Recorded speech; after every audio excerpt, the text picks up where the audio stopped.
Defining Duke, an Xbox podcast, is brought to you by, well, you. If you want to learn how to support the show, go to patreon.com/laststandmedia.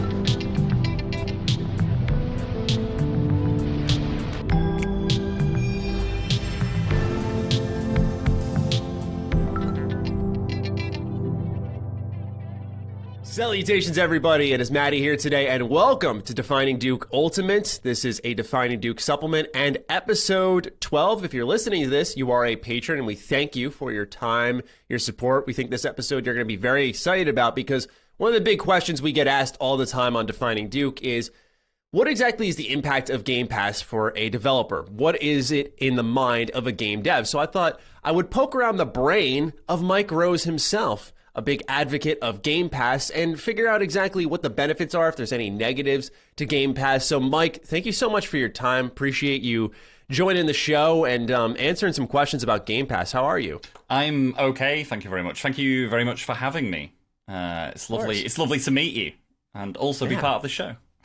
Yeah, absolutely. Now, for those who are not familiar with you, how could they ever be? But if they're not familiar with you. That's so true. Yes. Right? I mean, come on. Who are you? I'm very loud. That's the key point here. I'm very loud, very British. I run a publishing label called No More Robots. If you've heard of us, again, it may be because of my loudness. It's likely that you may have heard of Descenders if you play a lot of Xbox. But also, we've got a whole bunch of other games, including games on Game Pass. Things like Yes, Your Grace, Hypnospace Outlaw, Nowhere Profits, Not Tonight, just lots of games, basically. So, and yeah, I know a fair amount about Game Pass because, as I mentioned, we have lots of games on it. So, yeah, I'm probably a good person to ask about these things. Beautiful. And you say you're loud, but we may have a loud issue this episode. So for those who are listening, I feel bad for Ben and Dustin. They're going to be put to a little bit of work with this episode, but we got some construction work going on around the studio. This place is usually dead silent. Like, no one's in here. All of a sudden, everyone's in here the week I need to record a very important interview. So I apologize in advance. It should be good, though. But otherwise, let's dive into some questions. So I've sourced them all through our Patreon at Last Stand Media, where those of you who are listening right now can, of course, submit for the regular show or Defining Duke Ultimate, and we have a lot of great ones. I wanted to start off with Walter Boley, who wrote in, "Hey, Mr. Mike and Maddie, in regards to developers' games heading to Game Pass, I'm very curious on how that conversation starts. As much detail as you can share about the beginnings of your company's relationship with Game Pass would be much appreciated. Thanks for coming on. I genuinely love Descenders, and I look forward to your future projects." Oh, that's nice. Thank you very much.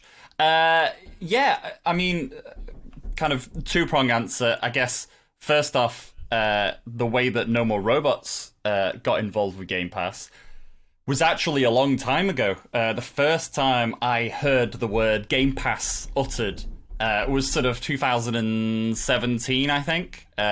We were talking to, believe it or not, we were talking to Xbox about putting the game into Game Pass way back then. And actually the game, we were considering launching the game into Game Pass in 2018. So Descenders launched as a, what's it called, game preview title on Xbox in 2018, and then did a full launch in 2019. And we were actually talking to them about launching into Game Pass in 2018. Eventually, we stuck with launching for the full launch, partially because we added multiplayer for the full launch, and well, as you've probably seen, that worked out quite well for the game with Game Pass. It turns out if you have loads of players for a multiplayer game, it goes really well. So that ended up being a very good decision. But that at the time was, if I'm honest, back then I didn't understand what Game Pass was. I didn't understand what it was they were trying to do with it, and they were kind of saying to me, "Oh, we could put your game in this Game Pass thing we got coming up," and I was like, "Yeah, all right, yeah, we can talk about that." And so that was quite a natural. They wanted Descenders on Xbox. They felt like it was an Xbox game. And we were interested to explore what Game Pass was. For the games since then, it's very much been I've gone to Xbox and said, we've got all these games coming to Xbox. Would you like them for Game Pass? And they've said yes. And that's how that conversation has continued. You know, we've got more games coming, as you'd expect from a publisher. And yeah, I would hope that at least a portion of those will land on Game Pass as well. All right, cool. So yeah, so when it first began, it was really just a matter of, were you, I don't want to say talking exclusivity, but was this like an alternate option, perhaps? Was that kind of the idea behind that initial chatter back in 2017? Yeah, there was never really an exclusivity thing talked about. It was... I mean, you know, a big thing back then, of course, was there wasn't really any other people not yet anyway, doing this subscription thing. There were some small ones, but they were crap and not worth dealing with. You know, since then, there's been some bigger ones. There's been Stadia. There's been the thing that Amazon's doing, and so yeah, It's definitely become like one of the behind-the-scenes talking points. You know, do we go exclusive on this subscription service? If we are going to go exclusive, are you going to show me the money? Because, you know, locking exclusivity down for this kind of thing is a big deal. So yeah, it definitely has become part of the conversation as time has gone on. Interesting. All right, and we'll evolve into the financial aspects as much as we can in a little bit. I wanted to talk about the impact of game development, because that's one thing I've always wondered about, is you have this sort of, you can get your game on Game Pass, which it doesn't sound like, and of course I don't think it should be, but it doesn't sound like a guarantee, even if you have a proven track record and you've gotten the numbers. I wanted to know through Yeet Miser if this really impacts how games are made. So Yeet writes in, hey there, Duke and guest. Not my first time writing in, but hoping to get noticed this time. Well, congrats. It's your lucky day, it seems. I've read a lot about how some devs say Game Pass has allowed them to make games they never have before. But my question is how? I understand that for Microsoft devs, since they report directly to the company anyways, but I'm a bit more fuzzy on the third-party side of things. Do you guys cut a deal with Microsoft to secure funding? Is the way Game Pass is structured specifically why it helps, like how Netflix shows are specifically tailored for a streaming lifestyle? I'm curious to hear your thoughts. Thanks for the great podcast. P.S. Shout out to the Discord Drink Brisk, which I guess is a thing on our Discord. But anyway, you know, for you, has it changed? I don't want to say how you make a game, but do you take a little bit more of a chance knowing right now you've got, if you go to Game Pass, maybe a 20 million player base kind of baked in there looking for the next launch? Yes, there is. There's secretly many questions hidden in that singular question there. All right, let's go for it. I guess the point here really is that the base point here is, if you have got your game on Game Pass, especially for a smaller studio, it's very likely that a lot of the risk of game development has been removed at that point. And what I mean by that is that, especially, again, I keep smaller games. I don't know about the massive AAA deals. Don't know how those go down. But for the smaller deals, I would suggest that a lot of the deals that have happened on Game Pass have probably at least paid for the development of the game. And so, and the thing is, to put that into perspective, most games that never happens for. You know, I want to say at least 80% of games do not make back the development costs of their game. And that's why a lot of the time you don't see a second game from a studio, you know.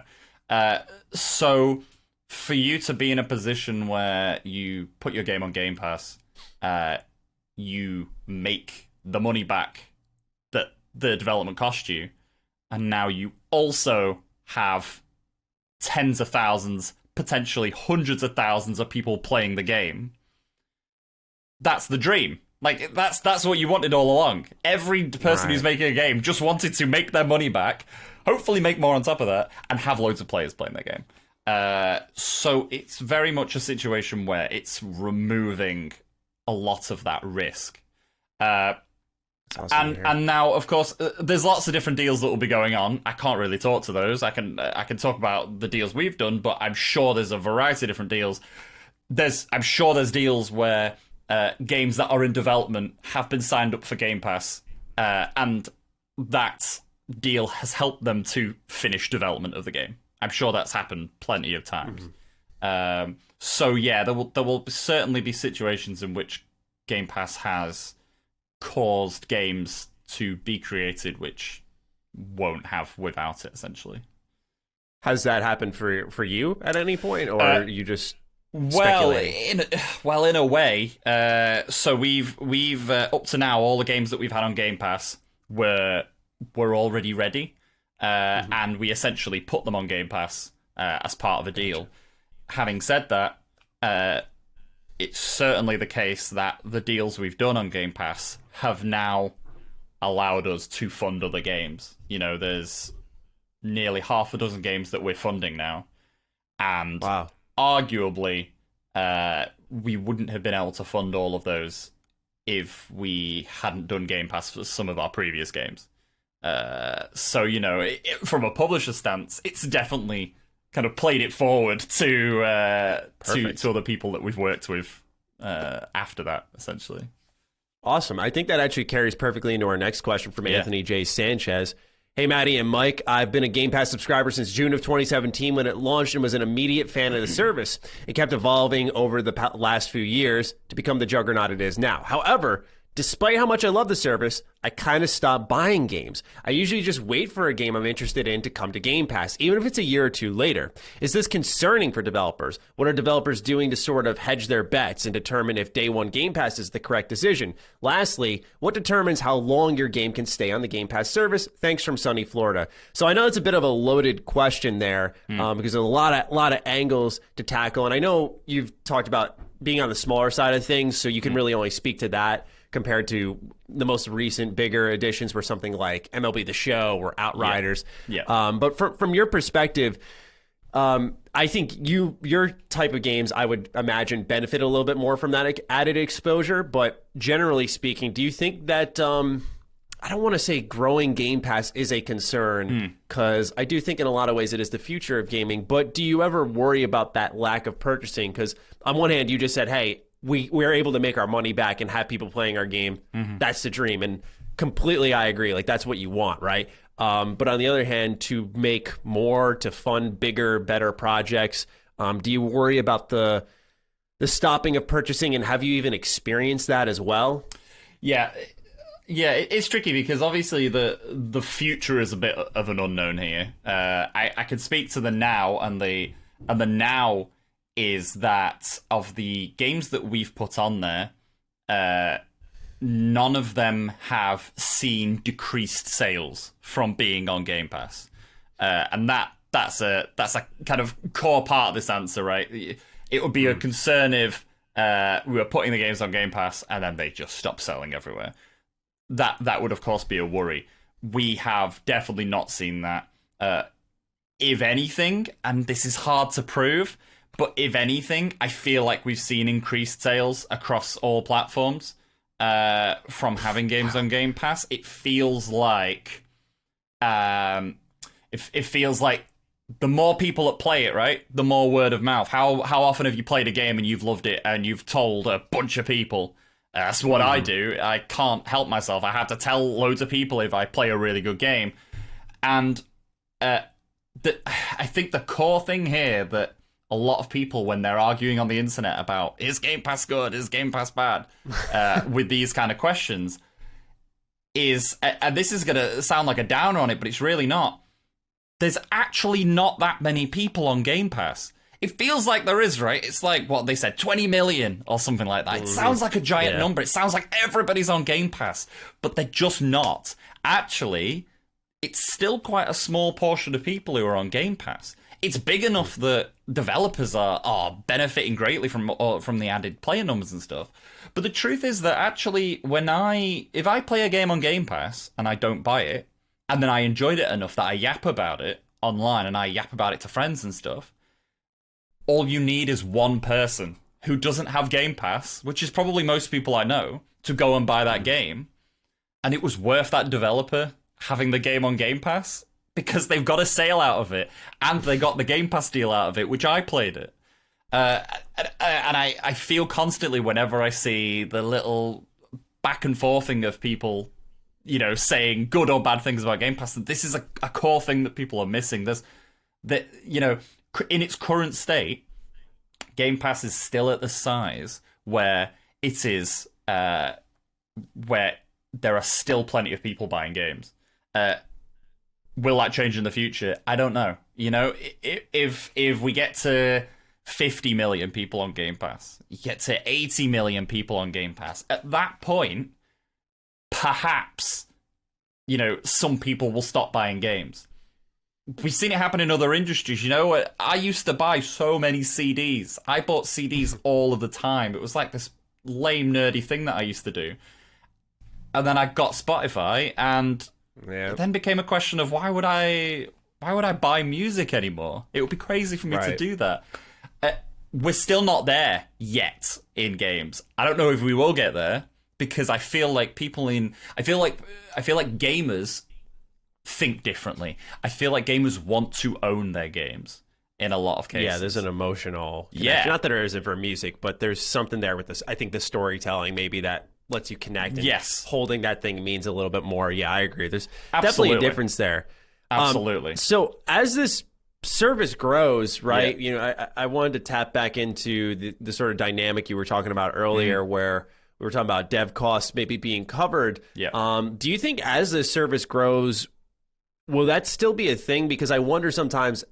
I think your insight here has been fantastic with the idea that maybe it's not as big as we perceive it as, right? Because it's really rolling, so it feels like this mammoth, and it's sucking all of the oxygen out of the industry where just everyone's talking about it. So it feels like this, 100+ million member service. Do you think that as Game Pass grows, could it ever become a point where Microsoft or Xbox would be like, hey, you should be paying us to get on this service? Do you think it's going to change that dynamic at all, where they're going to be so big that you're going to want to be a part of their thing rather than you being a part of it? Like, do you know what I'm saying? I don't know. I get wonder exactly about what that. you're saying. And look, what you're describing is how the video game industry has worked forever in terms of the scales tipping over and over again. So arguably, what happened last generation is that PlayStation tipped the scales in their favor, and Xbox started to lose out. And the time before that, arguably Xbox with the 360 were the ones on top, and so PlayStation had to try harder with the PS4. What's happening right now is that we are perhaps seeing Xbox, because they were maybe on the back foot with the Xbox One, having to really up their game. Game Pass is the thing that they're doing to up their game. It's going incredibly well for them. And so it becomes a question of, like, if Xbox start doing really, really well with Game Pass, really well, and it starts to become the thing, and they end up winning this generation, like everybody, loves to say, will they then be doing so well for themselves that they won't have to try as hard? Just like arguably PlayStation have just done with the PS4. It feels like PlayStation don't have to try as hard right now, and people are still buying the PS5. It's these tipping scales. Now, the one thing I'll say is that it really does feel like right now, actually, from my perspective, these scales are sort of balancing out for perhaps the first time ever, because everyone's just kind of doing their own thing. Xbox are doing Game Pass, PlayStation are continuing to do what they do incredibly well, sell, very quality games for big prices. Nintendo are just off doing the thing that they do, like they always do. They're just milling around. So because of that, perhaps this time, Xbox will kind of stay on top and will continue to offer good deals to developers. All right, we like to hear that. Yeah. I mean, as a publisher, I bloody hope so. Yeah. Yeah, I do. Yeah. Badly Brave's up next. Hey folks, first time writing in here. We constantly hear about how often crunch happens in the industry when developing for Game Pass. How does that affect the pressure of releasing your game by a certain deadline? Does it allow for a less frantic and stressful dev cycle where you can delay if necessary? Thanks, guys. Hope you all have a 40-degree day. By the way, backstory to that, our podcast likes to wish everyone just average days because you can't have your good days or even your bad days without an average day in the mix. So I'd love an average day. They're the best days. Yeah, sometimes they really are. You meander, you do a couple of things. That grocery store trip hits a little different, right? So, now I know you said that a lot of your games already existed and you brought them to Game Pass. But now, as you're working on these 6 other projects you've mentioned, and you're hoping to release them onto Game Pass, is there I don't want to say an easiness, because I know that game development's not hard, Jesus Christ, not easy. Yeah.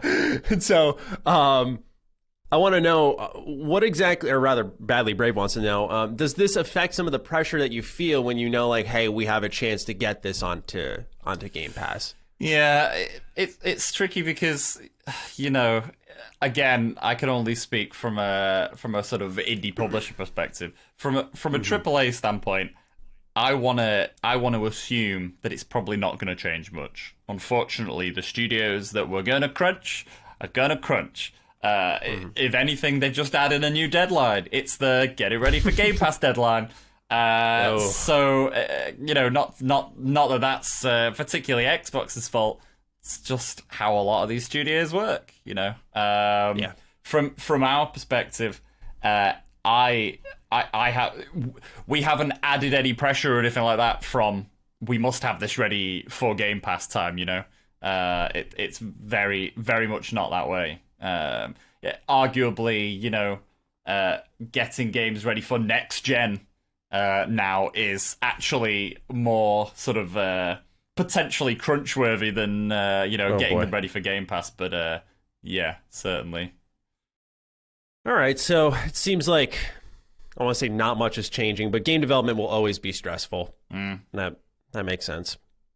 So let's move on into metrics a little bit here. Leo Sanchez wrote in, "Greetings, boys. What metrics become available to you after you put a game on Game Pass? For example, can you see how many people play and complete your game? And what kind of decisions can you make with this new data? Thanks for the great podcast." So you can pretty much see everything. I don't know how much I can really talk about it, but the Xbox sort of metrics and analytics backend is pretty good. I can see pretty much live numbers on how many people are playing the game, how many people have played the game that day over the course of a period, how many people are playing versus actually buying the game. There's quite a lot we can see really. And in terms of... Sorry, go ahead. Sorry, I didn't mean to cut you off. No? Does this guide any choices you make, or is it just good to see? It can do. What's happening with the game? It's not as easy on console as sort of reacting to something like that and putting out, we'll quickly put this in the game or whatever. We can't really do that, but over long term, we can absolutely. With Descenders, we started to see in 2020 the numbers going up and up and up. And on Xbox, and that certainly caused us to look deeper at what we were doing with the game on Xbox. It's part of the reason why we've got the game coming to Series X now, because we could see so many people.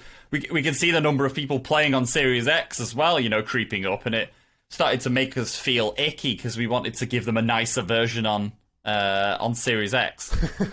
So yeah, in that regard, it's definitely it's definitely kind of driven some of the stuff we've done on there. That's awesome to see. So you're able to see live players and stuff. I never expected something like that. So you can really, there's like a whole back end, a framework, if you will, that's just dialed into everything. Does that I'm actually unaware if any of your games do in-game purchases, but do you know if they track that type of stuff too, like spending through your we game? don't Or in our are you even games. able to say that? Yeah, we don't in our games, so I don't really know. I assume so.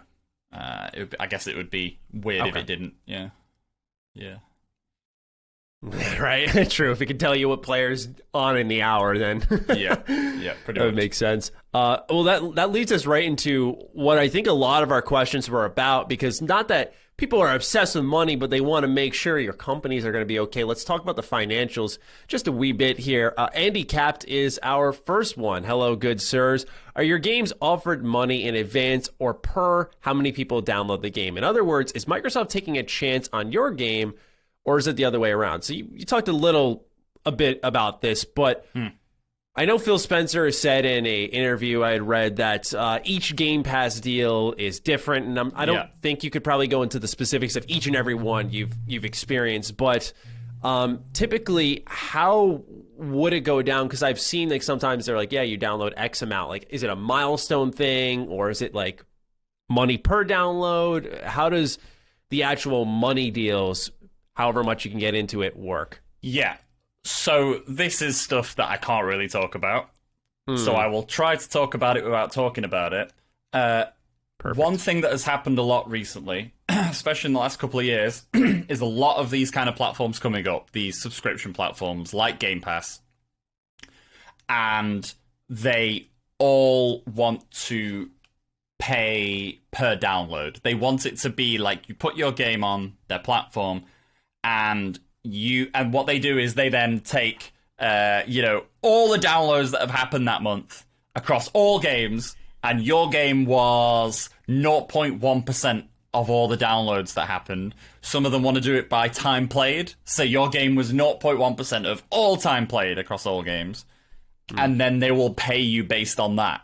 So they'll pay you against all the other games on that platform at the time. That is horrible and just gross for so many reasons, right? It's gross for a million types of reasons. One of the obvious ones is certain games will do better in those kind of models, you know? Certain games that, for example, like if I've got a single-player story game that lasts for 5 hours, and then I've got Descenders, which potentially lasts for hundreds of hours, they're both as valuable as each other. So why is Descenders getting more money in those models? So there is no way, whenever someone pitches me one of these platforms, it's the first question I ask, how do you pay? And if that's their answer, that they pay that way, I say, no thank you, I will not be doing that. So you can imagine, with my stance on this, as you can imagine, this is certainly not the way that Xbox is paying us, because I just wouldn't sign up for it, basically. Gotcha. Yeah. And so is that applying to, we've seen people, for example, do Epic Game Store PC exclusivity, and that may seem a bit off the track here, but I just look at something like that as, I think you're seeing developers nowadays trying to do what you refer to as like the dream, right? Like just get your funding back so that you can make another game if you want, and you don't sink yourself with one single title. And so is something like a Epic free game, does that kind of work the same way, would you imagine, or a PS Plus free game? Yeah, these kind of things, you know, I mean, I can talk about these because we ain't done them, but I know the answer. These Sweet. kind of things are very much a you get a fee. You know, you get paid an amount of money, and your game is free on these things, or whatever the system is, and you just get a lump sum, especially. And yeah, I know developer friends who have had their games funded by Epic, for example, in exchange for exclusivity, or in exchange for the game being free for a day or a week or whatever on Epic. And so yeah, it's definitely the way that I would like every platform to be doing it, because it's just the nicest way. It's a way where you can see a fixed number, and you can then weigh up the options, right? You can go, okay, so they're going to pay me this much. I'll potentially lose these many sales by having it free, but yeah, I mean, at the end of the day, I'll be honest with you, you could do the maths on this as a game developer, and you can work out whether it's going to be worth it for you. You can find out what the deal is. They say this number with this many zeros on it, and you go, okay, to get that number, I would have to sell X number of copies of my game. Am I going to sell X number of copies of my game? If I think I'm going to sell way more than that, maybe this deal isn't good. If I feel like I'm going to sell roughly that or lower than that, then hell yeah, I should take this deal. Because it's guaranteed, removes all of that stress from me. And you automatically then just get loads of extra marketing as well, you know? Do you worry about the reverse happening, where you take a deal maybe that you're like, oh, we're not going to hit that much? I think of Fall Guys, like, oh, it's a free game on PS Plus. Yeah. Sure. And I mean, it had in-game purchases and stuff, and I'm sure plenty of people bought it, so it took off in its own way. But I think of moments like that where you don't anticipate the gigantic success, and is a dev still celebrating in that moment, even though they've kind of handed it out for free? But that's the thing, isn't it? How many situations have you seen like that? Rocket League, for example. Would Rocket League be as big as it is now if it hadn't launched into PS Plus? Obviously, we don't know the answer, do we? You know, it's speculation, but I think it's fair to say that Rocket League at its launch got a lot of eyeballs on it because of that. I downloaded it. It didn't even look like my kind of game. I downloaded it on PS Plus because loads of people were talking about it, and it was free, so why don't I grab it? And now, the longevity of that is that all of these years later, that game is still massive and still selling. Yeah. Same's happened with so many games. You know, the same's happened, like you say, with Fall Guys.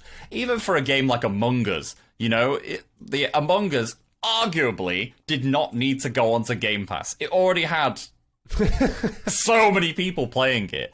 But the truth is that, you know, I don't know what that deal was like, but I'm sure they got a nice deal for it. And now they've got even more people playing it. And it keeps the ball rolling on this game, and they can keep doing things with it into the kind of life of the game. So, yeah, I mean, I'm sure there are examples where games have gone into one of these, PS Plus, Game Pass, whatever, and have potentially, potentially sold less because of that. It's just difficult to know what it is, because it's speculation at that point, isn't it? That, you know, oh, if only I hadn't got into Game Pass, I might have sold loads of copies instead of giving them away for free. You don't know if that would have happened. So, yeah, it's tricky. Yeah, it reminds me of... the reason I asked that is because I had to pull up the story here. There was this game called Velocity 2X where, despite millions of downloads on PS Plus, the developer could not convince a publisher to fund a sequel. Yeah. And I remember following this story, and so that's why that question, that even though it's just one instance I've seen, it's always stuck with me, because the question was, well, how did it sell? And then the developer's like, oh, or a publisher's like, oh, okay.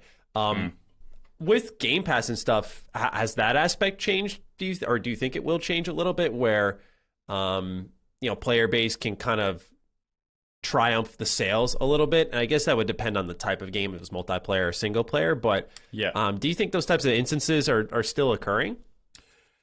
Yeah, it's tricky, and you know, in that example, it is a tricky. I know those guys, and I do think there were other things at play in that specific situation. One thing that has changed over time, Game Pass or not, and PS Plus or not, etc., is that genres change in terms of what they look like and the popularity of them, you know, and what people will buy. And it changes. People who play games might not really notice it happening, but people who are making them, and especially publishers, see this wave happening so quickly. You know, there's certain genres which you just wouldn't publish a game in right now, because when people do bring out games of that genre, they just don't sell very well. Regardless of if the first one did amazing 5 years ago, 5 years later, it might be that genre is now hot garbage in terms of people actually buying games in it. It's things like sort of the dungeon crawler. That's a weird genre where it just keeps, like, you see games coming out in it which do terrible, and they seem like they're doing everything right, but they do terrible, and then this one game will come out that will just smash it and, like, sort of reinvent it. I mean, with Hades recently, right? Like, it's crazy how you can play Hades and be like, holy crap, this thing is doing insane things. And now you can only imagine that everybody who's making games in that genre is now going, well, we got to do that now. It really sort of changes the landscape a little bit. But yeah, I think that is a big part of whether games sort of,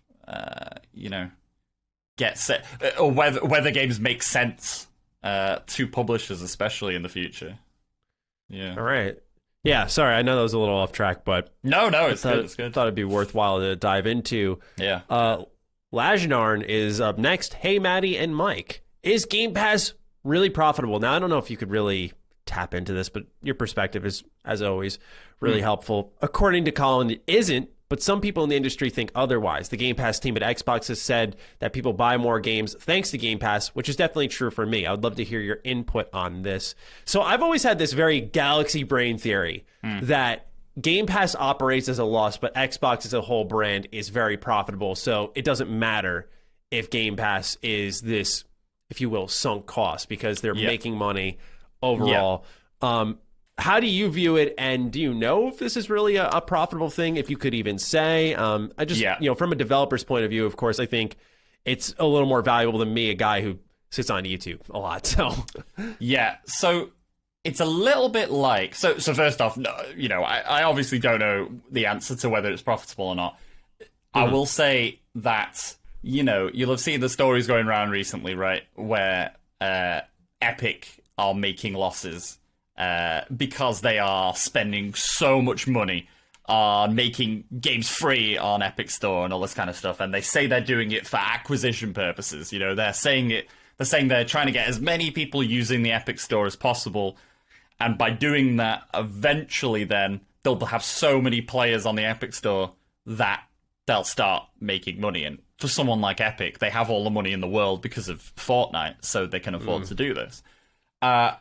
It's not unreasonable to suspect that it's a similar situation with Game Pass. Whether Game Pass is currently profitable or not, I think probably to a gigantic conglomerate like Microsoft, they don't care so much, right? For them, they just want the numbers to go up. That's the bottom line. Because look, if they get to 100 million subscribers on Game Pass as quickly as humanly possible, how much money are they making at that point? If each person is paying, I don't even know how much it costs now, $10, $15 a month or something like that. I guess it depends on if you're getting deals or whatever from 100 million people.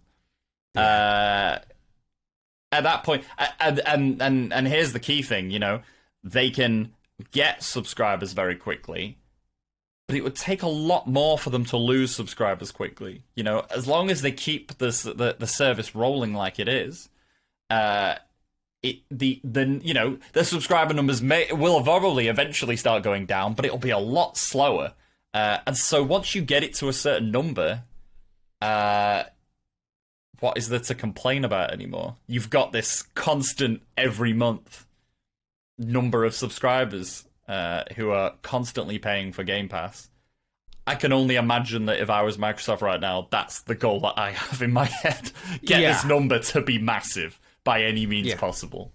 So, and it seems that's very much the plan. As it looks like every couple of weeks they got another big game to announce on top of other smaller titles that just bubble them up. So, but that's a point as to why some of these services haven't worked. There's a few which arguably have crumbled a little bit. and haven't managed to keep up the pace with what Game Pass is doing.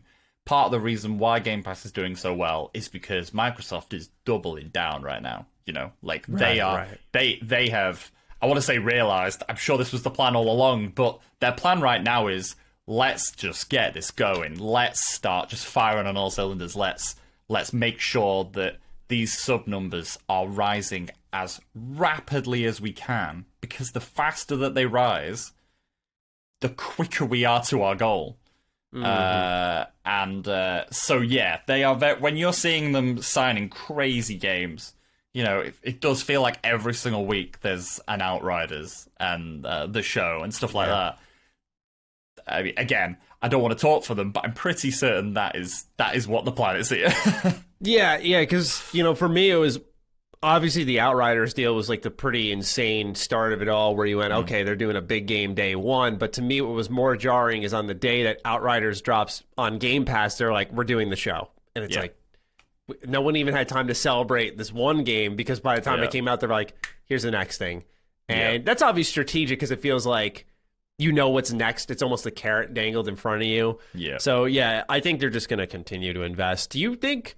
this isn't any question here that anyone's written down, but do you anticipate PlayStation doing some type of counter service, if you will? Because we've seen the patents of a retro-like service, but some people are like, oh, what about PlayStation Game Pass? And we know that Microsoft has a lot more money than Sony, but so that makes those investments a little bit easier for them to make, and rapidly at that. But do you anticipate anything like that? I don't know if you can say. So here's the problem.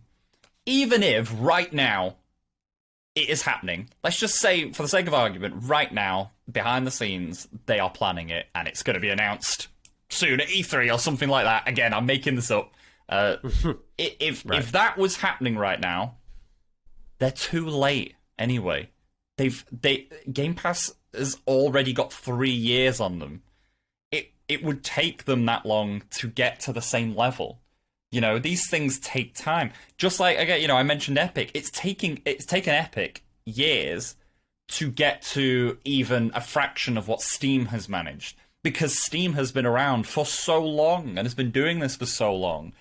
If PlayStation were coming along with their own thing now, they're going to struggle, because Microsoft outplayed them a little bit here and did it first, and did it so much quicker. Now, the question of if they are going to do it or not, I have had so many answers on this. I have been told they're definitely not, by people who would know. Later on, after Game Pass has been going on for a while, I've been told maybe they will. I think the answer is, I don't know what the very current answer is, but a recent answer is, they don't know. You know, I mean, arguably, it would be silly if they didn't, right? Arguably, if they're really going to let Microsoft just run away with this subscription thing, that would be a crazy thing to do. But at the same time, you know, they've made so much of a stand about it as well right now, right? Like, they've got Sony execs going, we would never give our games away in some kind of subscription service. That would take away the value of games and all this kind of stuff. So they've said these hard quotes in the press, which makes it more difficult to backtrack. But from my perspective, it would be crazy if they didn't. But you never know, do you? Yeah, that's true, because I remember Jim Ryan saying, after he had said initially they're not going to do that, and then now he's changed to, we are working on a Game Pass competitor, so yeah, we'll see in due time. Yeah, it's it's gonna if they do, it's gonna be a struggle for them. That's why I think they're probably more interested in taking this retro service route, where they're like, let's take our old PS1, 2, 3 games. The problem with that, though, is that it's a bit half-assed, right? Like, it's a bit of you either do it or you don't. You know, like, if you go somewhere in between, it doesn't work. It never works. If you're doing something like this, you've got to do it. You've got to really go for it. You know, it's got to be like the next big PlayStation exclusives all have to be in this thing. Otherwise, all anyone's ever going to do is compare it. Yeah, it's tough because in a bidding war, I do think if Microsoft's interested, you can probably guarantee they'll typically outbid Sony, right? If they're like, hey, we want this, they could go further. Yeah, having said Sony. that, you know, there's certain studios who I think would choose to work with PlayStation anyway. You know, especially like Japanese studios. I think would be more likely. You're more likely to get Persona 6 on PlayStation's subscription service. Yeah, that makes sense. But I mean, anything's possible, isn't it? You throw enough money at a thing. That's what I've always thought for this type of situation, right? Where you could just remove all creative risk at any point possible. So Yeah. I guess at that point, yeah, you can if they're both putting the same money on the table, it's like, who do I choose to go with? Like, who am I going on a date with tonight? So You know, money will always, you know, especially in these situations, money will always talk, won't it? So yeah. Shifting from PlayStation to PC, VRG writes in, hey guys, Outriders is available on console Game Pass, but it is not on PC Game Pass. Does Microsoft approach developers with two separate Game Pass deals for console and PC? Does Microsoft seem to start negotiations with the assumption that the game will be on both versions of Game Pass? And do you think there is an advantage to putting your game only on the console version of Game Pass? So like VRG said, this is sort of off the back of Outriders, MLB The Show. What's happening more and more is we're seeing people say that the console version of Game Pass is kind of the definitive one at this point in time, whereas the PC one gets games late. Like EA Play, I think, is a good example. EA Play gets rolled in at launch of the next-gen consoles around November, whereas it finally came about a month or two ago to Game Pass on PC. And that was because they had to bring all these games to the Microsoft Store, and I think it was kind of unanticipated issues. But we've seen that just once again, Outriders, where this does come to console, but people on PC have to pay. And it's interesting because the Steam sales were really strong for this game. So typically you can expect that there is a benefit there. But how does, because I've played, for example, like Yes Your Grace, but I haven't messed around with PC Game Pass a lot, where I can't say as authoritatively what's there and what isn't there from your team. But what exactly is the deal when it comes to putting your game out there? Is it just what you have ready? Is there a difference in deals for console and PC? Yeah, unfortunately, the answer is it varies. So I will say that it is likely that at least a portion of the time when you see a game on Xbox Game Pass but not on PC Game Pass, it might just be that it's not ready yet. Quite frankly, you know, Wow. I can't say for specific situations, but that's happened for us. We've Yes Your Grace was out on Xbox, and then months later we put that out on PC Game Pass. Descenders did the same there, and that was because the PC Game Pass versions weren't ready, and we wanted to launch on Xbox Game Pass and start getting players on there, and then we added PC Game Pass later.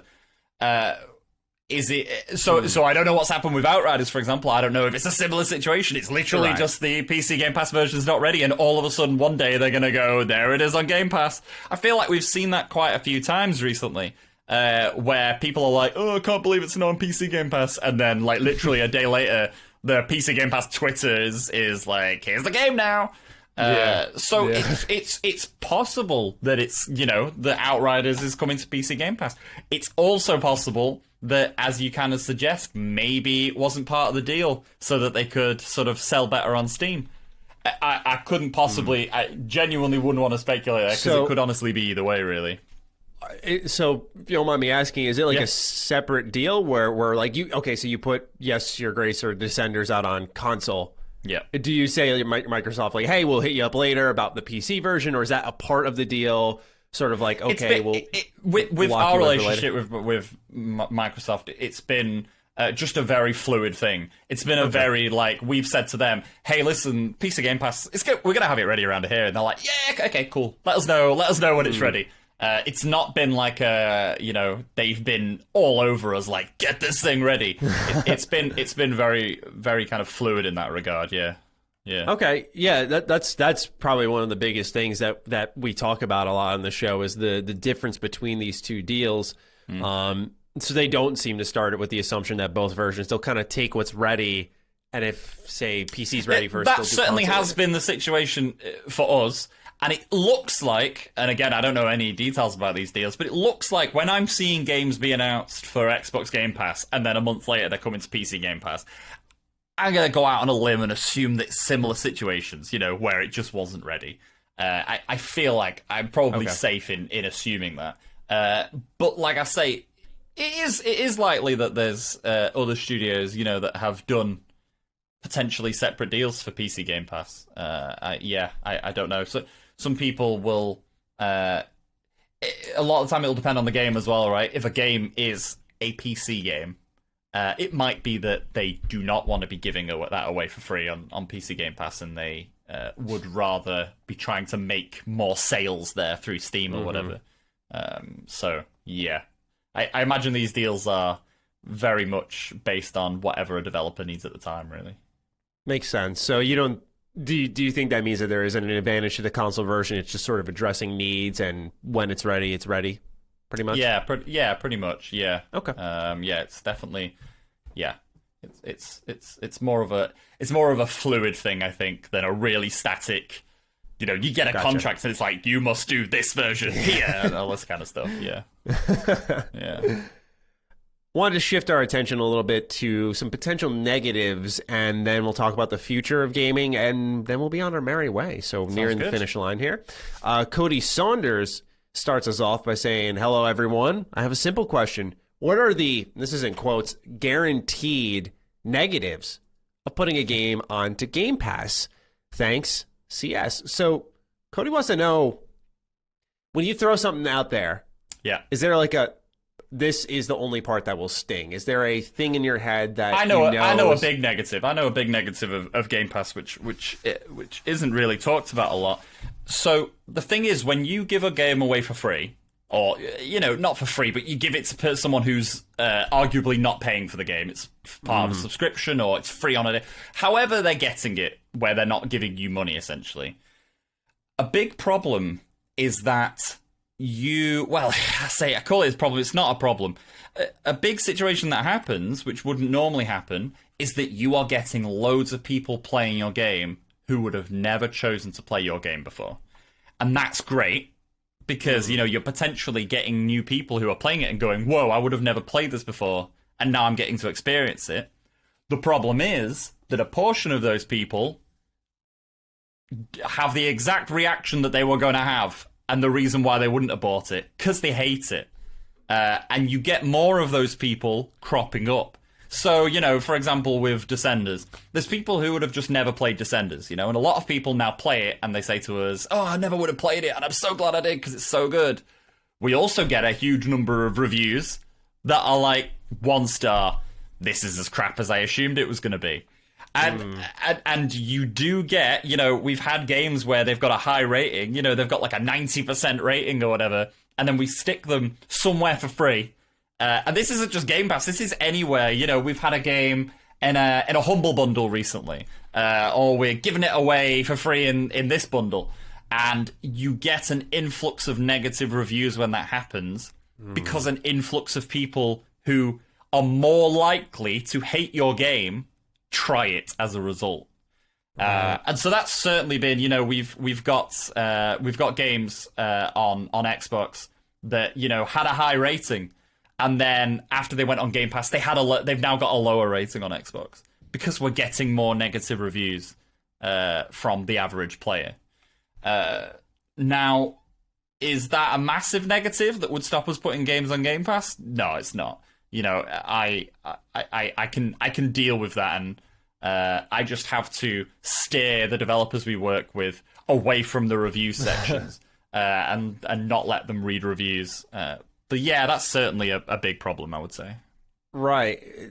Does some of the data you get, are you able to see, like, I don't know if it goes as specific as that, but how much oxygen do you give some of these reviews that come in then? Because, for me, Well, I know this is completely different from game development, but it's the only way I can relate currently. But, when I post a video and someone leaves a comment saying, you should have said this, and it's at like the 5-minute mark of the video, I immediately dismiss it because I know they didn't watch the video. They just left a comment before.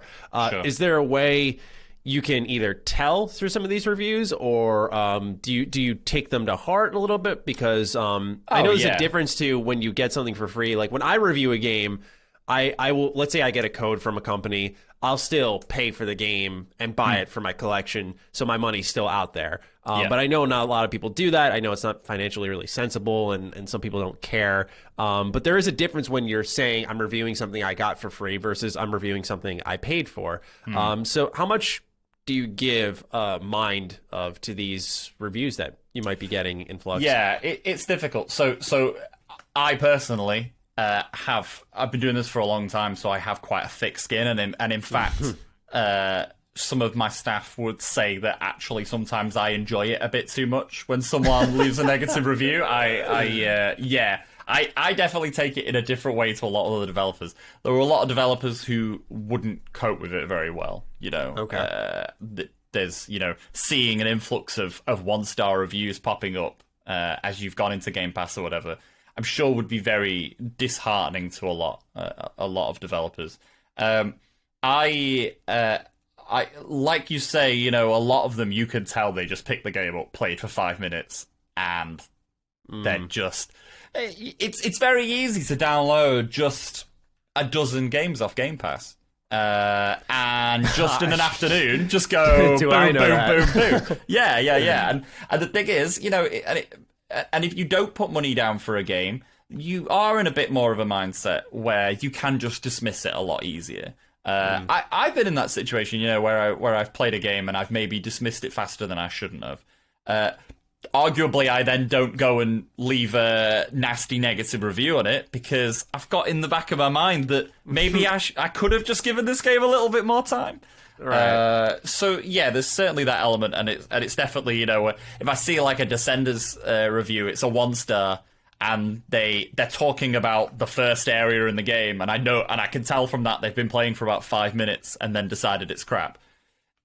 Fair enough. I'm not going to take that to heart. But like I say, I guess I would say if there is anyone listening who does do that, then it is nice to just think for a moment about the fact that there is someone who is probably going to see that on the other end, who isn't like me and can just laugh it off. There will be some people who take that to heart really badly. You know what it's like, right? You get 100 nice reviews and you get the one horrible, and that's the one that you'll lay there at night thinking about.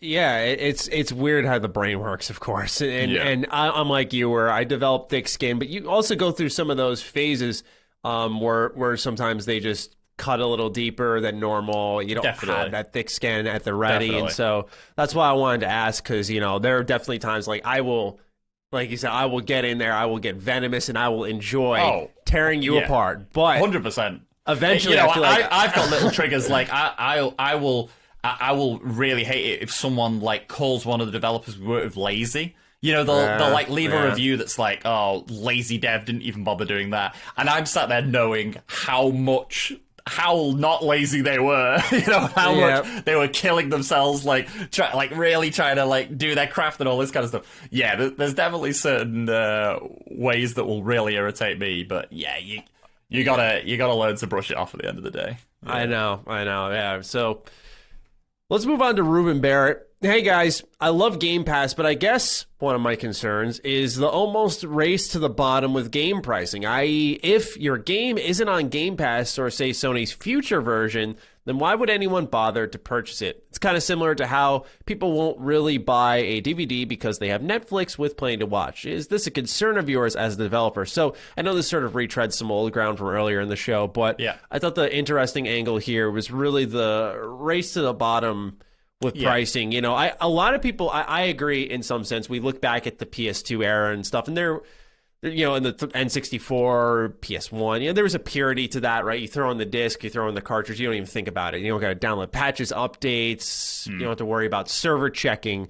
There's really none of that stuff there, and there's something beautiful about that. But I also think to myself, as a kid who grew up with really no money, that there's something incredible about Game Pass, and every month PlayStation gives out free games. Xbox does it too, not as well, but they try. Epic, they do free games every month. There's huge deals on Steam with the Steam sale, and I look at it and think to myself, man, as a growing gamer, if I was growing up during this age, this would be amazing. Just like my parents would be like, here's Game Pass, have fun. And as a kid, I would love that, because to me, the equivalent of that was going to GameStop with trade-in credit and buying some used games and then returning them after a week and recycling that because, like I said, I didn't have any money. So on one hand, I think this, if you will, race to the bottom, it's a great time to game because there's so much stuff that's just be given to you for free or very cheap. But do you worry about that as a dev, where prices of dev costs clearly are going up?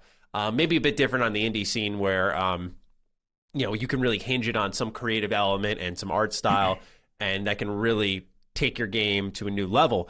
But do you worry at times about this race with the game pricing in general? Oh, absolutely. Every single day of my life, quite frankly. And this is something that I've been worrying about for a very long time.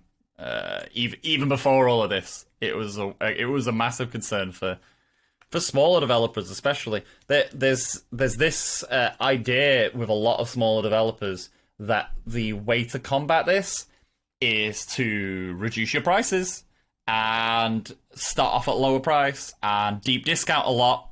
And of course, the problem there is that you get enough developers doing that with their games, and then that starts to lower the expectation of the average person as to how much they should be paying for games.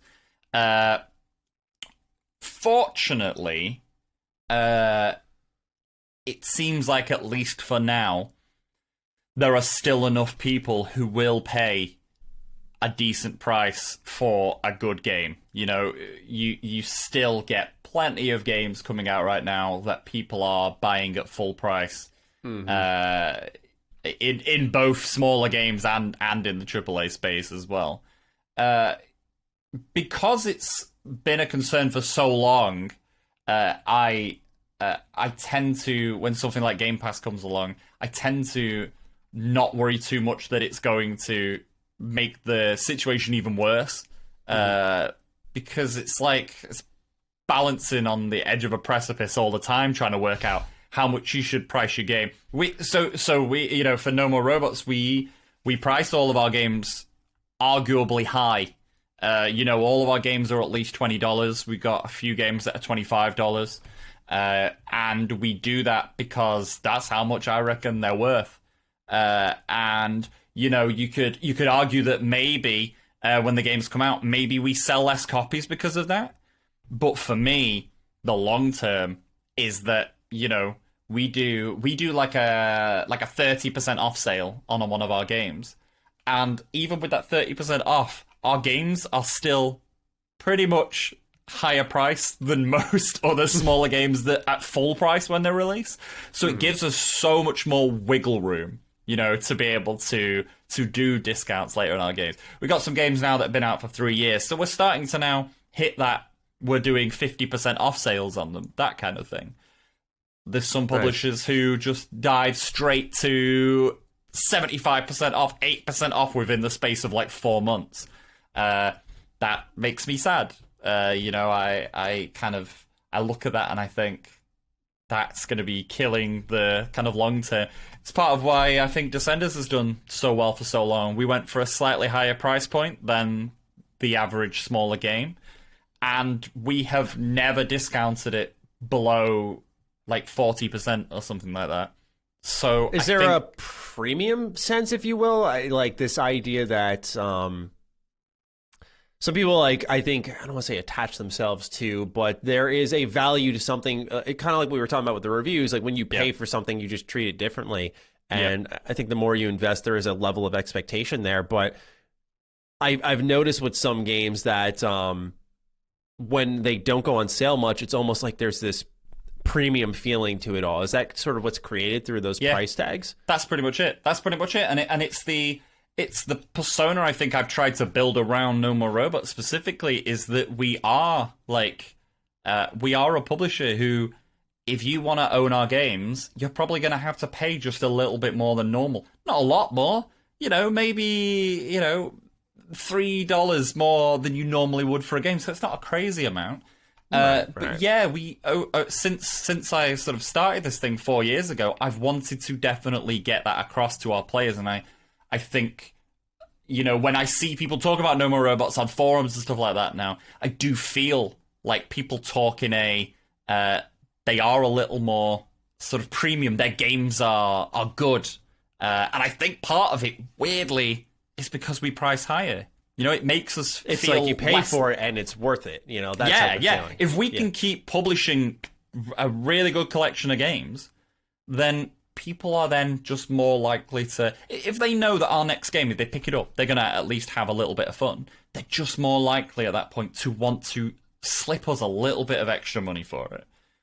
So that's definitely this persona we've been trying to build, and I think it's gone decently so far. So yeah, I good. mean, out of all the games you've worked on, well, I actually tried Descenders, but I've played Yes Your Grace, and it's very much unlike anything I've played. Where, granted, I tried it through Game Pass, but it's something I would have paid for because it kind of brings a curiosity, and when I played it, it is quality. So I see exactly what you mean. As someone who one day wants to do their own game, I always wonder about pricing, where it's like, do you want to be very generous with it because you want to make sure people play it? Or on the other hand, do you want to say like, hey, we spent on voice acting, we spent on this, that. We've made a meaty game here. Let's charge them $25 instead, where, maybe a few more people will go, oh, that's too much. But for those who do buy in, they're going to get something worthwhile. So that's always something I've been very curious about. Yeah, I think it's one of the number one things that game developers do wrong a lot, underpricing their games. I think it happens a lot. I think a lot of I have conversations with developers where they're like, oh, I'm a bit scared, and I think I'm probably just gonna like put it out at $12 and hope that people buy it. And I'm like, hell no. If someone was gonna pay $12, if someone was gonna buy your game on launch day, they've already decided in their head they're gonna buy this at $12. Why are they not paying $15? Like what is it that's making them go, oh, I won't pay $15, but I will pay $12? At that point, you're going to start asking yourself, will they pay $20? Like, be serious with yourself. Are there going to be people who will pay $20 for this? Some games shouldn't be $20, right? Some games, the look of them, the sort of the feel of them around them. It's not that they're worse quality. It's just the sort of persona that they've built, the image that they've built around the game. Sometimes it is right to price it at a lower price, but there's definitely a lot of games come out and I see the price and I'm like, what are you doing? Why have you've put it half the price it should be, and you are going to long term cause issues for yourself? Yeah, see, I never thought of it that way, where you almost want to price yourself in preparation for the sales. So if it's 25, it's easier to say, yeah, let's put it on sale for 20, because I'm imagining when you're ready to put it on that sale, you're either in a profitable area or the price was high enough where that decrease isn't actually really hurting you as deeply. So absolutely. Like when we put Descenders on a 40% off sale, which is like the deepest we do. So like, let's say when the Steam summer sale comes around, it'll be 40% in there. That's still $15. That's still a decent amount of money that people will be paying for the game. Because we went higher in the first place, and definitely around Descenders, we have definitely built this persona of it being a premium game.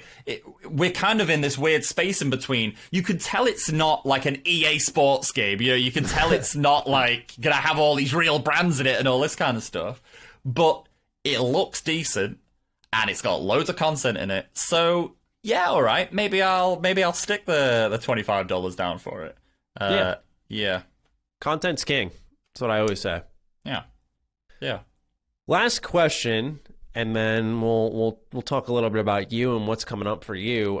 Cody Richter writes in, hey, Maddie and Mike, it is said a lot by people in gaming that services such as Game Pass are the future of gaming. There's even been multiple rumors and reports of PlayStation working on something to counter it. As a developer, how do you feel about that? Do you guys see the potential for Game Pass exclusive games only available on there, similar to Netflix original series, etc.? Lastly, Mike, would devs like yourself prefer an option like that, or just releasing the game for purchase and on Game Pass simultaneously? So I just wanted to gear this towards the future and where we're heading. We talked about PlayStation already and their counter to it, but I do think that in a lot of ways, Game Pass is the future. I talk a lot about this to the point where my audience is probably sick of it, but I think the most novel concept of Game Pass exposure is really the idea of a smart TV app. You know, you just have to have a controller at that point, and you can just fire up your app, and that's it. Boom, you're good to go. So do you, because I know a lot of people like to compare it to Netflix. I don't really like the Netflix comparison, but how do you feel about original series, if you will, original games to Game Pass? Do you think that's ever a thing as the platform grows? Well, you could argue in a way they're kind of doing that with all the studios they're buying, you know. Arguably now, like Bethesda, future Bethesda games are going to be like when Netflix is signing stuff specifically for Netflix, a little bit like that.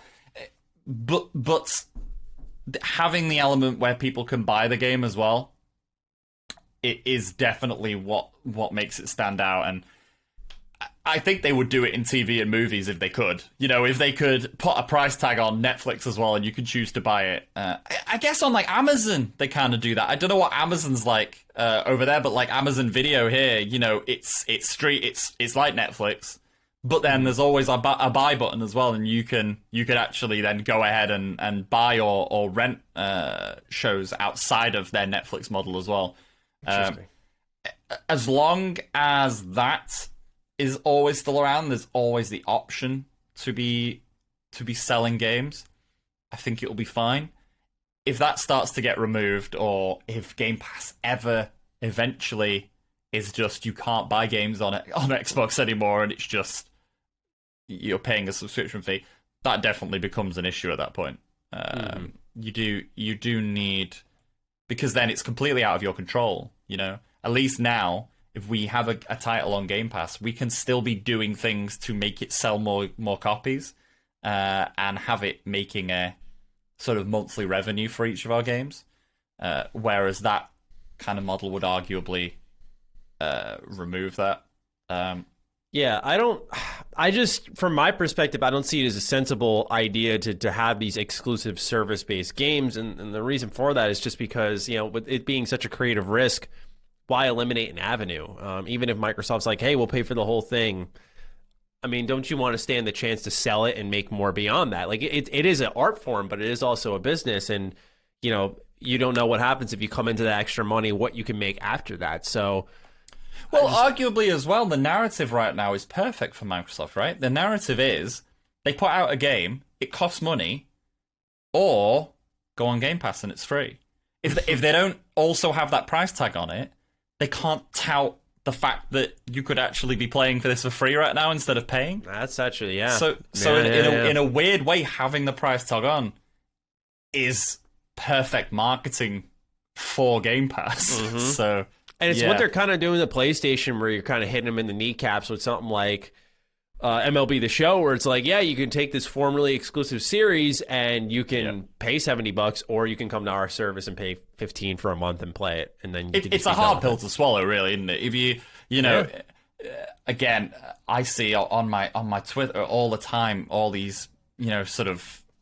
All these fanboys having a go at each other, and I can definitely feel this uneasy shift right now, where after the show was announced, there was a lot of like people struggling to be able to accept the idea that they were going to go and, out of making a stance, they're going to go and pay $70 for a game that a bunch of other people aren't going to pay. Yeah. That's a difficult, in your head, at that point, if you're going, oh, it's still better here for $70, at that point you've got to take a hard look. You've got to really think hard about the argument you're making at that point, because that's a struggle to be able to do the mental gymnastics it takes to say, no, I'm cool with paying $70 for this thing.